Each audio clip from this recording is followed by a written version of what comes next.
doing this. I'm so grateful.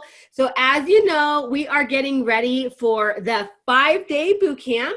And you have been so awesome always to inspire me as a mentor, as a friend, as an expert in the industry, to let us all know that we can connect and work with the people we love, right? I mean, you have been number one, really teaching that across the board. Obviously, I know you through the accounting industry, but you've always taught everyone in your community that we really want to work with the people that light us up, and that we have a strategy that we can actually try to learn from people like you, so that way we can start building businesses that light us up and that we're excited about and that we are super passionate about. So first, I want to thank you for being here. Before I start digging into your brain, you want to introduce yourself?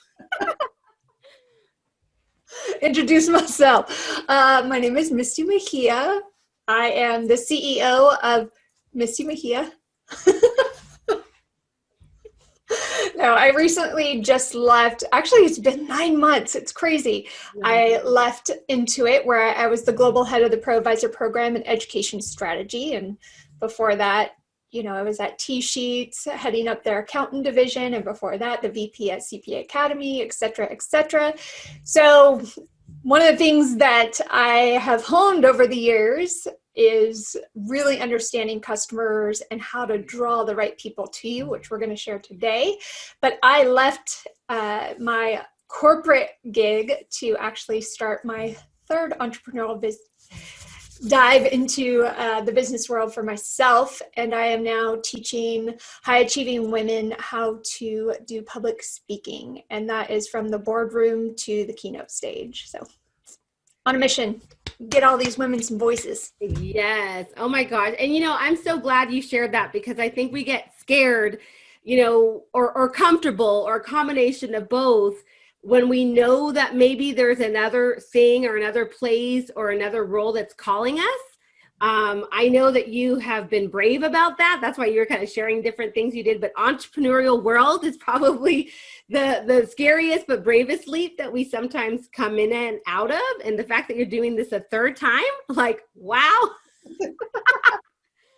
That's amazing. And I know you personally, so I do want to share that I've seen you light up over these 9 months. I think that's why you were even shocked that it's only been 9 months, because it's like a whole new world again, right? And that's what I want to just bring to my community. Again, I'm so grateful just because you've impacted me so deeply in this area, like helping me know that we can fill our cup with the people that are right for us.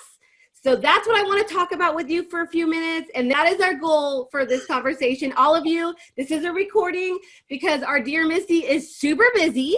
But we wanted to give this to you now, so that way you can watch it. And then we're going to dive into her awesome document together in a separate session.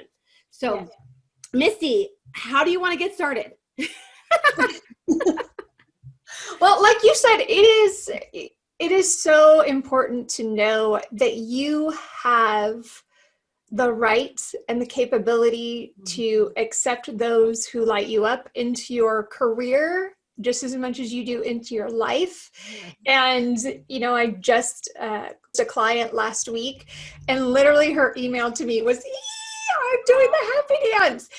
That's how excited she is to work with me. And that's equally how excited I am to work with her. And when you find those people that just get you, that 100% get your mission, know that you are authentic and passionate about what you do, you are going to attract the right people, and sometimes the wrong a little bit, but you got to know, oh, is this the right fit for me, in order to say no and allow for space for those right people to get in. So in this 9 months that I've been in, it's been really important for me to say no to a lot of different clients that I could easily dive in and go, oh yeah. And I've had corporations go, hey, can we hire you to like finesse our marketing and help us focus there? And I'm like, that's really, yes, I can. Yeah. But my mission is really to get those women entrepreneurs and leaders getting confident in themselves to be able to step up and present to customers or to investors or to large organizations, whatever it is that they need to find that voice for. And so I could go, oh yeah, okay. Oh yeah, okay. And get distracted all day long by some things. But to me, like really knowing what my business is about and knowing who I want to serve, like helps every day. I go in and I go, oh, I get to meet with Mariette today, or I get to meet with so-so today. And it just like, I look at my calendar and there's never a moment where I look at it and go, oh man. That's what we're all trying to avoid, that, oh man. Yeah. And, I just, before we get into your document, which you're going to go through a little bit, like how we can start pulling that out, like you said, attract who we want to, and maybe repel those that either we don't, or be able to say no, because as you mentioned, like you're on a mission now, like now that you've decided to be intentional and to really focus on the community that you want to serve, like it's easier for you to say no because you know that it doesn't align with where you're at. I think, and I know personally too, being an entrepreneur for several years and wanting to serve all, and little by little, being more targeted, it was harder for me to say no before I was less focused, because I wasn't sure if they were fitting in my mold where I was going. But as soon as you like see enough value in being very like written down, straightforward, focused, true north, like this is who I want to work with, then when the people that you are not fitting that mold come around, it's not as hard to say no. It's always hard to say no, usually when you're a serving person like you and I. Like Totally. Trust me, we say no to each other, and it's not easy. Like, look at Misty. How can you say no to Misty? Like, seriously. But we've had to say no to each other because it doesn't fit where we're going, So I appreciate you saying that, because I think the more targeted, the more focused you are on wanting to answer the questions on if this is the right person, then when the right person comes around, you're like, heck yes. Yeah, you want to equally light up that you get to work together. Yeah. And just like, how exciting would that be to like be so stoked about your bookkeeper? Like, wouldn't you love that in your client to be like, oh my gosh, today I get to meet with Mariette. We get to go over my numbers, because none of us like going over our financials. Exactly. But if we are totally just enamored and find extreme value, and we know what this meeting is going to be about, it's going to be joyous, even though it might be tough. That's what you want. You want people that don't dread yes the financial meeting, that they actually look forward to it because it's you and because you got the right person. I love that. So, okay, let's pull it up. We got to show them what we're talking about. We gotta go there. So we're gonna show you this beautiful document. I have to like prelude this to what I asked Misty to do. So Misty, again, she completely offered this opportunity to, and we'll explain at the very end how you're gonna obtain this document, that we can use this for day one, but when I looked at this document, I'll be honest, I was like, okay, please walk me through this, because this is super powerful. But I want to make sure that, again, as Misty and I are both strong about, that they're intentional about how they're going to use this document. So again, thank you, Misty, for walking us through this. Yeah, no, my pleasure. And this is something I've used and honed over the years of working with a variety of different organizations. And that's from green energy to me owning my own video game store to the accountant world. And all of it really just hones in your ideal audience, because what you want to build are things that attract the right people versus, you having to go out and just find them. So it's all about the law of attraction. Who are you trying to attract? Who do you want to work with?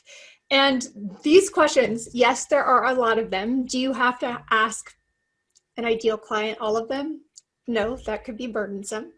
But what you want to do is you want to choose some questions from each area outside the demographics, ask them all of those. And then in each area, just choose one or two that you can narrow it down then to like 5 questions, and just ask for somebody's like 30 minutes of their time.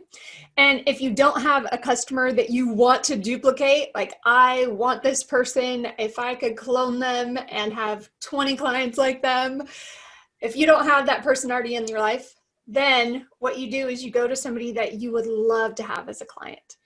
somebody that might already have a bookkeeper or might already have like somebody in their family doing their books, whatever it is, but you just feel drawn to that human being and say, hey, can I have 30 minutes of your time? Because I just want to interview you and ask you some questions about yourself and your business and your life.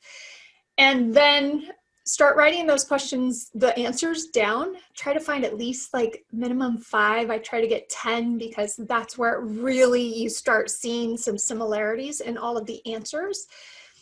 The beginning questions, Marriott, do we want to go through the actual? Yeah, let's go through it. And I think you mentioned a few things that I really want to point out before we go further. And you said it a couple times. So you said, ask those questions, but go through all the demographics. So if we want to just cover what you meant by that, because I could tell that was pretty important. And the other thing, I just need to reiterate what Misty just said. Like before there was documents like this, before Misty was in my life, or people like Misty that have really helped me to like learn this on my own, I did exactly what she said. I would go to people that already have accountants. They were, very successful in business, but I was like, they would be a really good client. They respect me, they value good books, they want to be profitable, they have big goals, they want to talk about their goals. How do I become their bookkeeper?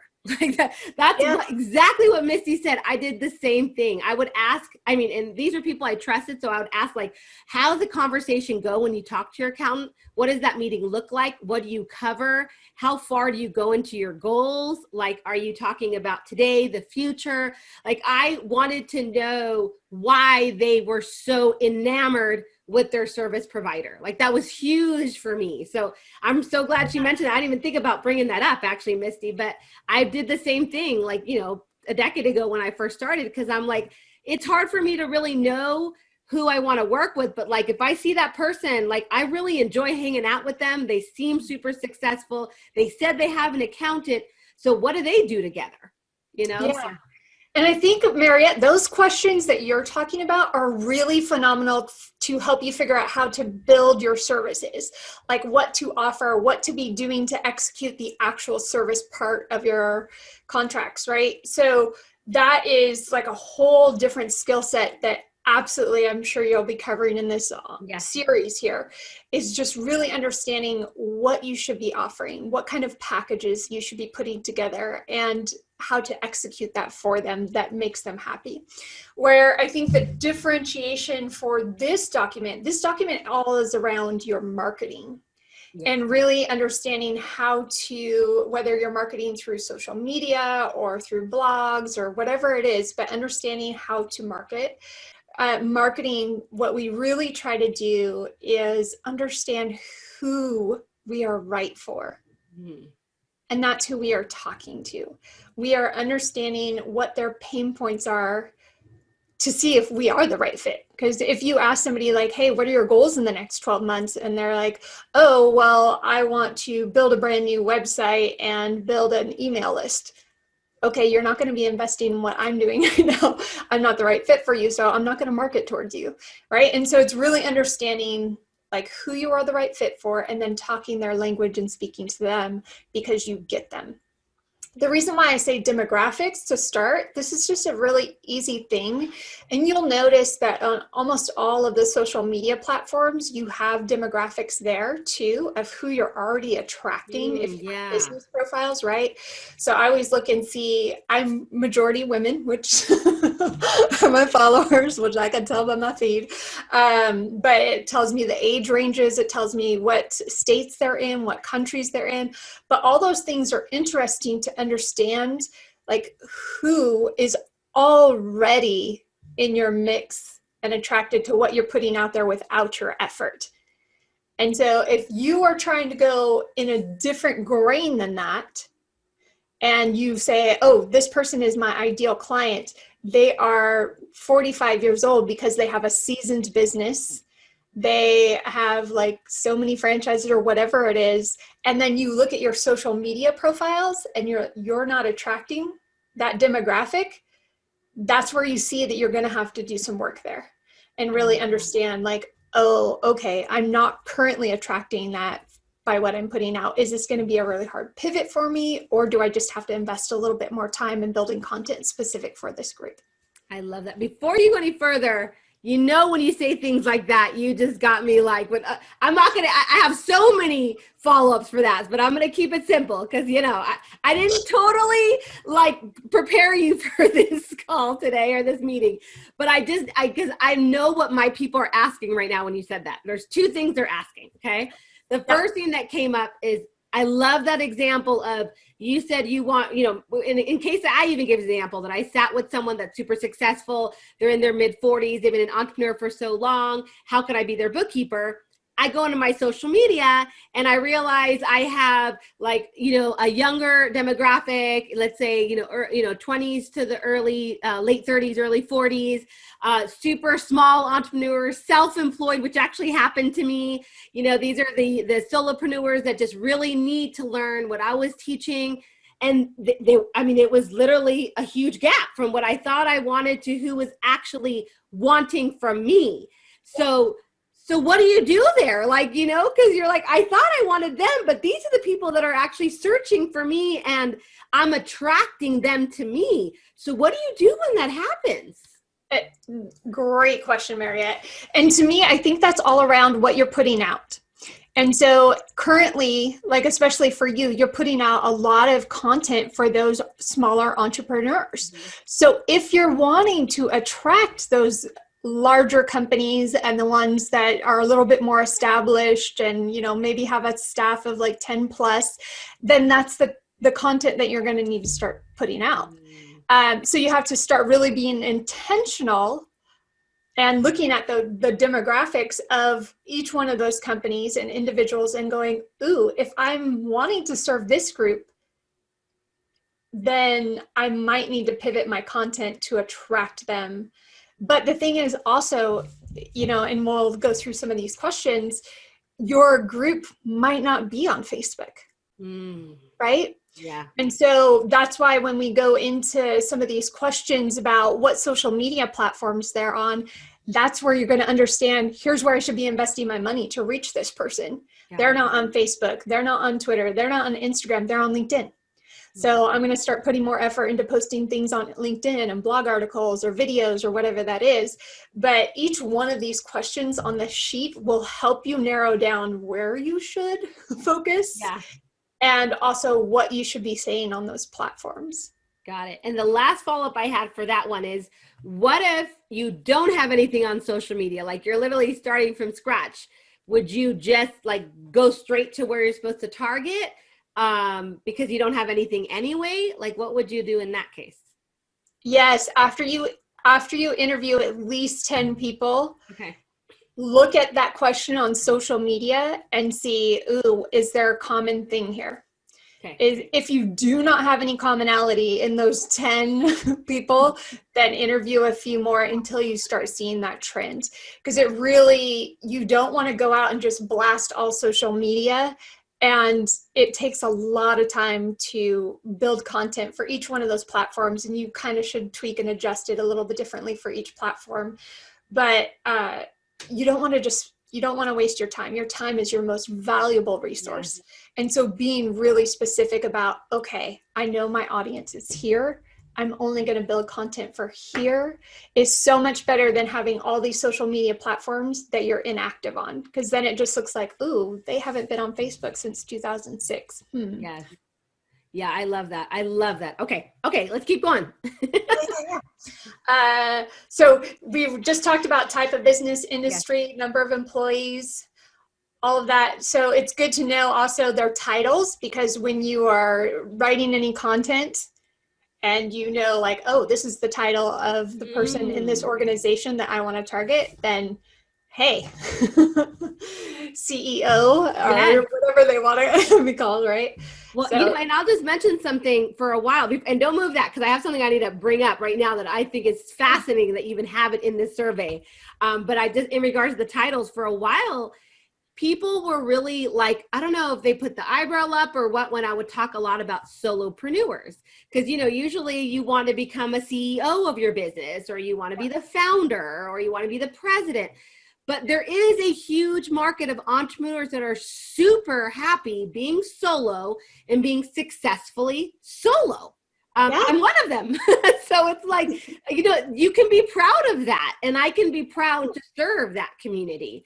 And so, but I knew that by saying I'm focusing on supercharging your solo success, or supercharging your solopreneur success, or how to be a supercharged solopreneur, I'd use it a lot. And people started realizing, oh, she just wants to equip them. Like, it's a positive thing. If that's what their mission is to be super successful as a sole practitioner. Marriott's just there to like supercharge that success. And so, but yeah, at first people were like, well, shouldn't you say you want to help the CEO or the one man owner business or the one woman owner business? I said, no, I want to do all solo owned businesses, And so, I have a question for you there, and just out of curiosity. Yeah, of course. I'll be turning the tables for a second. So when you started writing solopreneur, because I only started seeing solopreneur in the last like maybe year and a half, and you've been in business for a lot longer than that. Mm-hmm. Was, in retrospect, do you know if there was a little bit of an education that you had to do of what a solopreneur was and kind of what that definition was, so they understood, hey, that's me that she's talking about? Because a lot of people like identify with entrepreneur, but they don't always want to claim solopreneur because they want to seem like they have a big organization behind them, even though it's just them. So did you have any education that you had to do of like, hey, this is what I mean by saying solopreneur? Yeah, it's such a good question. And that's exactly what I meant. Like, at first people would say, well, you're keeping them small, because a lot of people would say I'm a self-employed business and I'm scaling up, I'm growing, and then, obviously the self-employed journey is from there. You'll formalize and you will be a CEO of your corporation and your business. That's kind of how they saw it from a technical perspective. But the solopreneur, the way I would explain it, I'd say you have that entrepreneurial drive. Like, you want to be a super successful entrepreneur. I'm not talking about your entity type. You could still be a CEO if you want, or the president, or the board. You could be the whole board, if you're a solo business, right? I go, but for me, the solopreneur, the way I taught it and the way people started understanding it was, you are super happy working as a sole practitioner, a sole service provider, a solo consultant, and just working with amazing partners, which is what I do. I have amazing partners that like massively extend my reach, but I still want to close my doors every night whenever I decide to end my day and hang out with my kids and not have anything else, And so, but I had to explain that to people because they felt like it was limiting to them to call themselves a solo entrepreneur. And I'm like, no, the fact that you could call yourself an entrepreneur at all, it's huge. You're so brave, so, but you're right. Those that have grit. Yeah. And so that's what I'm saying. So if you find a title that isn't consistent out there in the world, but it's consistent in your surveys, it will take some education for people to go, oh, that's me. And that's just what I wanted to point out, because I really, like, you coined the term almost in my world. Like, it did not come up for me until I started seeing you post stuff, and the mompreneur too. Yeah. Now, before you leave this, I am fascinated that you have, maybe we want to go up a little bit, but where do we have introvert, extrovert, and omnivert? Like, how does, I've never thought about asking that or learning about that from a perspective of learning my ideal client. So you want to talk a little bit about that? That's fascinating. Yeah. So I have this theory on this question that majority of people are going to say omnivert. Okay. Please get back to me after your interviews and let me know if okay, I will. The theory is right. But for me, understanding a lot of times, introvert and extrovert, you're going to see how involved they are in communication, how much they're going to want to speak up and speak their mind. A lot of times we tend to place those introverts in as being shy and not wanting to ask questions necessarily, or not like having certain confidence, but that is so not true. An introvert is so introspective, and they kind of need that time to digest something. And so if you know you're working with somebody that's a little bit more introverted, they tend to be these people that are observers and want to digest information before like disseminating an answer or a question. And so if you find out that most of them are introverts, the way you're going to work with them is going to be a little bit different, where you might send them information in advance so they can prepare questions when they meet with you. Whereas the extroverts tend to like thrive on that energy of the back and forth conversation. And so they are going to be okay with like learning something new and then diving in and asking questions because they have no fear on it and whatever. So those kind of things are just kind of interesting to figure out who you're already drawing or who those ideal people are to help set your kind of your business. Omnivert, I think a lot of people, depending on the scenario, are either an introvert or an extrovert. Got it. And so those omniverts that's where you're just going to have to ask them like, hey, what's your comfort zone in communication and working together? Do you want some stuff in advance? And then it just becomes a little bit more of a discussion. Actually, I like that though, because this helps us lead into that conversation. Like, what do you feel more comfortable with? Like, I can send things before, then we can talk about it. Or do you want to just talk about it on a call? Like you and I, we're totally like that. We're just like, let's just set up a call and let's just talk about it. Yeah. But I can see where there are people are like, no, send me something before. Let me kind of prep and then we'll have a call. So I love that. That's actually really, really good point. Thank you. Mm-hmm. So the only reason this document is long, I think, is because I give really large boxes for you to fill in your information. So really, it's not that daunting. That's awesome. And by the way, everyone, Misty and I, and several of our colleagues, we love these fillable forms because it's like, you need to get in there and get your hands dirty. Like you actually have to go in there, as Misty said, and she already said it a few times, and actually it's going to be an action item for this day, is actually go and ask, like connect with those people and ask these questions and fill this out. If not, it's a beautiful document, but you can't get anything out of it. You're not being intentional with the document if you don't take action on it. Yeah, I agree. And it's something, and it depending on who you are, because I can be a really passive like typer where it's not like I don't need the mind-body connection too badly, where I can just read a document and type and not look, right? But so for me, this type of document, which I took off my desk because I was filming earlier, this type of document, I actually have to handwrite the answers. And that's just because that connection between actually physically writing something down will sink in better for me to remember versus me typing it passively. Got it. So it's up to you on whatever's easiest for you guys, obviously. Perfect. Use this document as you see fit. How would you describe yourself? Like, I really want to say that every question on here I geek out about because it's so intentional on why it's on there, and how you describe yourself. And I'm not going to go through every question because you guys will like fall asleep, but I'll go through a couple. Because you really will geek out on every single one. I really would. And I would tell you how you could use it. And I'm actually writing a book and all of that will be in the book. But how would you best describe yourself? This question alone can give you copy when you are doing like story brand marketing, which is all about making your customer the hero or your prospect the hero of their own journey, right? Yes. How would you best describe yourself? Those are all of the words that you're going to use to write. Like really lift these out of your document and put them on your website.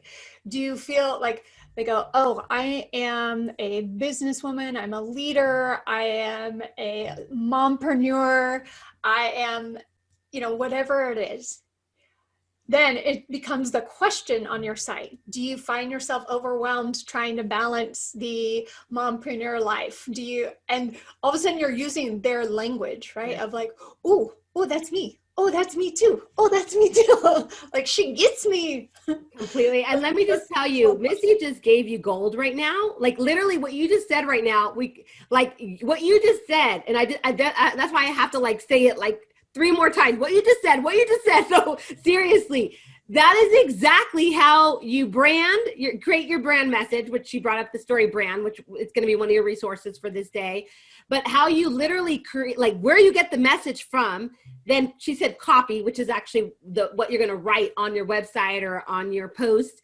And then you post it out there, literally using the words, the phrases, the commentary, the responses you get from the people you're trying to attract. Like it is really like that. You ask the questions, they blow you away. Some people will give you so much of themselves on this question because we all love to describe ourselves usually, and then you're like, oh my gosh, I literally now have everything I need for my website. So I just want you all to know what Misty just said is exactly how so many of us are able to go from here, fill out our personal profiles, our social media profiles, our websites is exactly the strategy Misty just mentioned. That was literally the strategy that I've taken and so many of our colleagues have taken. So I just wanted to point that out. Like that was huge what you just said. What are your goals? If I had to pick a couple other questions out of here that are definitely something that I want on there is your goals and objectives personally, especially for small businesses. Like are they wanting to release their business and spend more time with their family? Are they all of their different goals and objectives for themselves? I want to travel. Okay, you're going to want to travel, which means you need to save this much money. I want to send my kids to college. I want to be the one that affords that. Those are little clues on goals that you can set for their business when you're working with them as a bookkeeper, right? You're going to know what they need to do.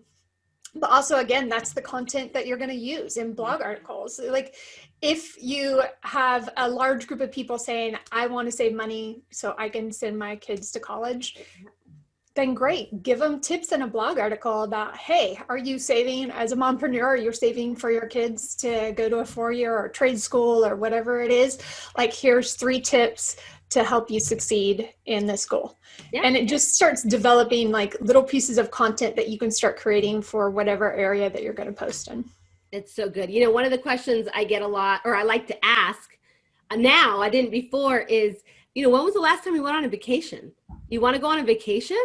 And the reason why I asked that, by the way, and I even have some written copy on posts and stuff I do, isn't it about time you can take a vacation? The reason why I say this now is because I've been told so many times, I wish I can go on a vacation. And so, yeah. And because, and honestly, I even get emotional, that people on my entrepreneurial community, they feel like they can't go on a vacation.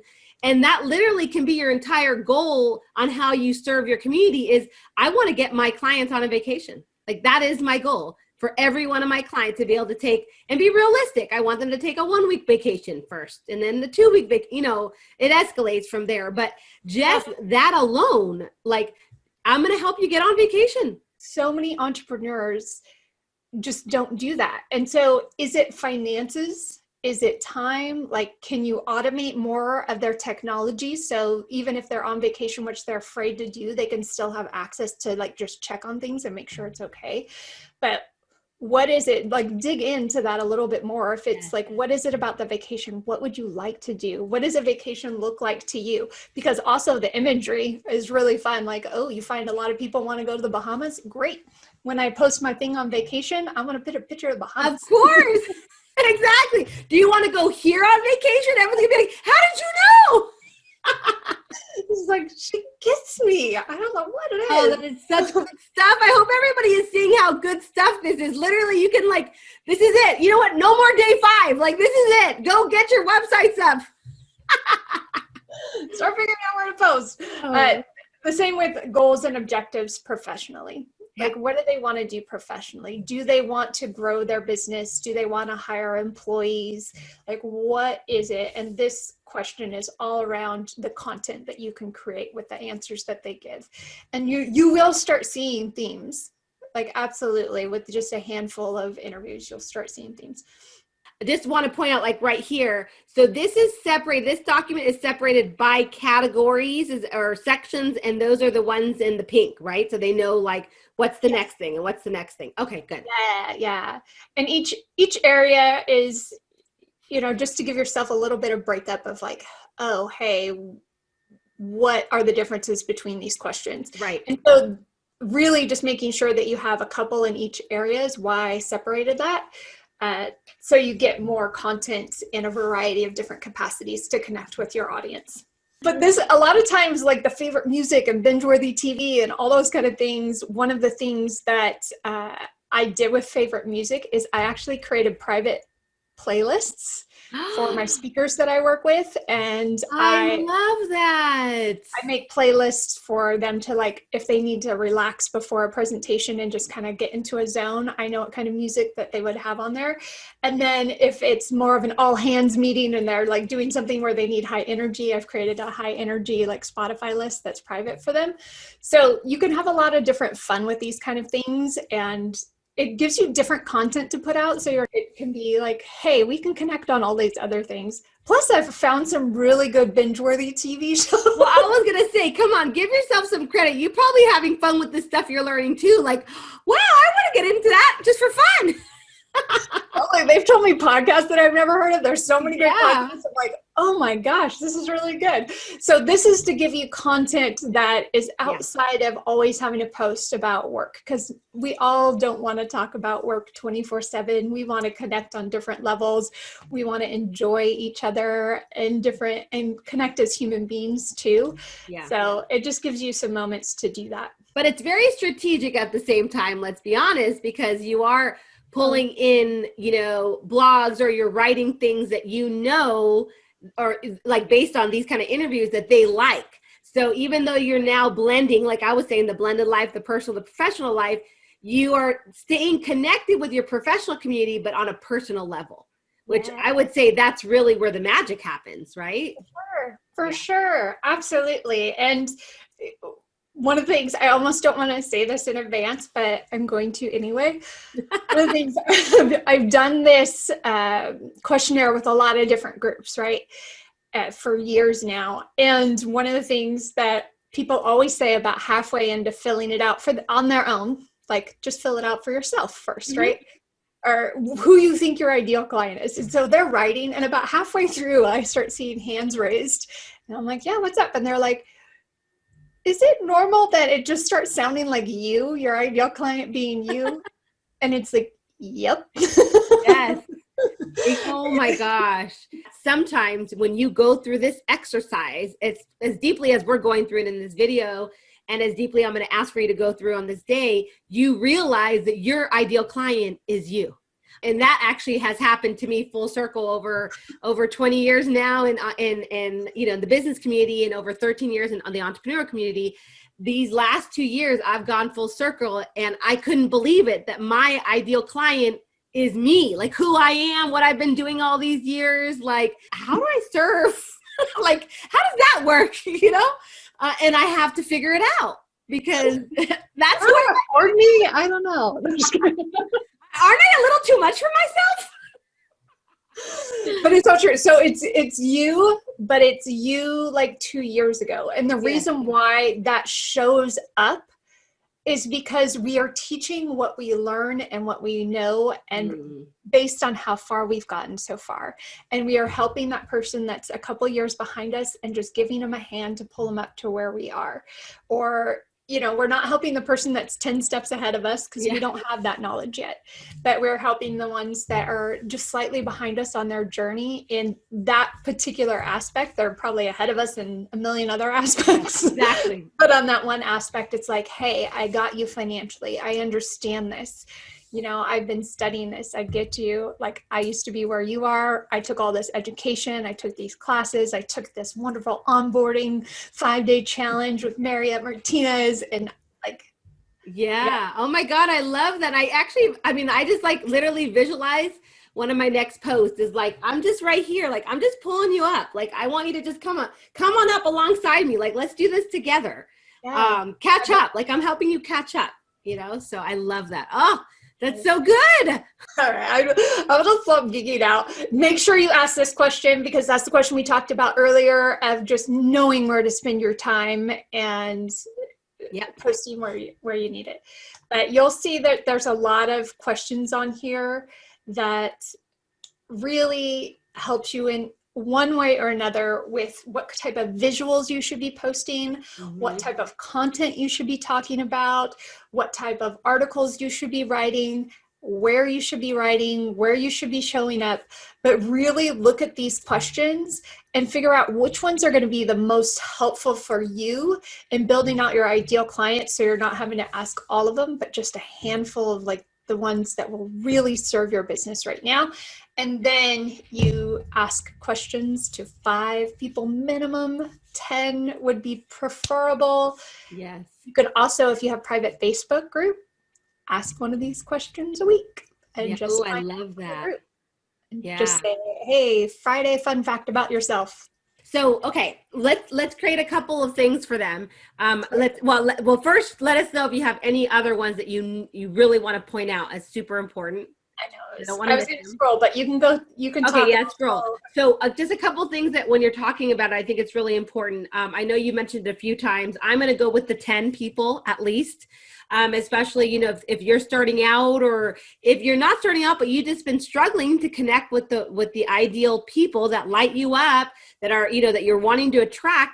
The more people that you test this on, I would think that the closer you're going to get to the people you want to work with, right? So I'm feeling like we should stick with the 10 and not give them 5. Like, I don't know. You know me, I'm a little tough love, so you may have to control me because I'm like, I get there faster. What? No, I did this myself. I 100% did this myself. As soon as I started my own business, even though I've been using this for years in other businesses, it was a new shift and change into what I was offering and the services I was offering. And I just asked for multiple people's time on my calendar, just to say, hey, can I just chat with you? And yes, it takes time. It's like 5 hours, right? If you do 10 people for 30 minutes, they are never 30 minutes. Yeah. At least with me, like I just want to know more and more and more. But it helped me figure out my pricing. It helped me figure out what their pain points were. It helped me understand things that I didn't, like that I thought I knew, confirm or adjust my change of thought. So this will always be evolving. I know some women that use this document and they say that they do it every 6 months. I was like, ooh, that's aggressive. But hey, if that's what helps you, because you will, if you haven't already defined your ideal client, you will define it once. And then you'll notice as you go along in your business, it'll start focusing in. And it's almost like getting those binoculars and just refocusing and refocusing and refocusing until you find that absolute person. But you at least have to start that focus in order to get there. So I only do it once a year, and like to just kind of do a gut check. For Intuit, we had a every presentation, which we did weekly presentations on like new features we wanted to do, or things that were coming up. Every single presentation is grounded with the second slide being, here's our customer personas. So it recalibrates our entire team on who we are serving and why, and the problems we are trying to solve. So once you figure out all those commonalities in your ideal client, make that slide so you're really focused on who that is and put anywhere close to you so you can just remember, that's who I'm serving. That's who I'm serving. And it'll help you in that yes, no. Do they fit the client that I want? Is it changing? Yeah. Can I add them in because it is changing? But what I wanted to actually ask you, and I think you already answered it, is like, what would you say a simple strategy would be from taking this questionnaire, let's say they did it with 10 people, and then actually building out that one slide you were mentioning? Like, what does that look like for you? So you gather those 10 questionnaires, whether it's digitally or in person. It's easier in person. And you start highlighting the commonalities. And as soon as you see those commonalities, I do make a slide because I'm a geeky. So I'll do a Google slide. I have, because I was in the accounting at developers and companies that targeted accountants, we did have Betty the bookkeeper and Tom the technician, and we like we created names for them, and we chose a picture of who they were just to have an image in mind, and then we put all of their answers, the common answers that we saw. Here we started with who they were, like what their name and titles were. Then we went to what their challenges are, the obstacles, and then we put that we serve, we actually solve, because we don't solve all their problems, but the ones that we solve. Right. The problems that we solve are the problems that they have that we know we can solve, and why that's a problem for them. And then underneath that, we would write like the different areas where we would want to meet them and create articles for. So we would have like columns with different questions in each category. And so it's like, okay, how can we solve those problems? Where can we meet her?